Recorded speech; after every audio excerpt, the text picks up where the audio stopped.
இப்போ நம்ம வீட்டில் வந்து சிவ பூஜை பண்ணணும் அப்படின்னா எந்த நேரத்தில் பண்ணுறது விசேஷம்? நம்ம 3-4 காலங்களும் பண்றது சிறப்பானது. நம்பர் 1.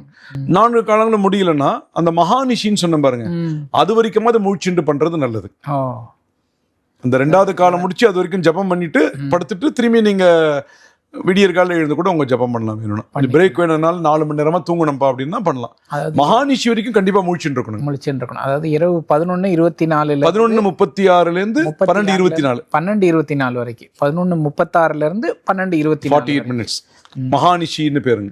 ஓகே. அந்த சமயத்துல முடிச்சு, அந்த சமயத்துல நிறைய சக்திகள் அந்த சமயம் தினமுமே இப்ப எங்களுக்கு இப்ப சிவாச்சாரியர் போது எங்களுக்கு தீட்சை பெற்றாதான் சிவாச்சாரியார்னுங்க.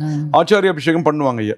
சிவாச்சாரியன்றது இந்த ஆச்சாரிய அபிஷேகம் ஆயிருக்கணுங்க. அப்பதாங்க பண்ணும்போது எங்களுக்கு துரிய சந்தியான்னு பேருங்க. 4வது காலத்தில் எழுந்து நம்ம எங்க படுத்துட்டு இருக்கோமோ எழுந்து சிவபெருமானை அந்த மகாநிஷி நேரத்தில் தியானித்து அந்த துவாதசாந்த பிரிவில் தியானித்து திரும்பியும் படுத்துக்கொள்ளணுங்க தினமுமே. ஓ, இந்த அம்பாள் இதுலயும் அந்த சாக்த இதுலயும் அது மாதிரி இருக்கு. இதெல்லாம் மந்திர பலத்தை அதிகரிச்சு கொடுக்கக்கூடியதுங்க. மந்திர பலத்தை இப்ப நிறைய பேர் வந்து பொதுவா 9 மணிக்கு மேல பூஜை பண்ணக்கூடாதுன்றது பொதுவானதுங்க. இது வந்து பூஜை இல்லைங்க.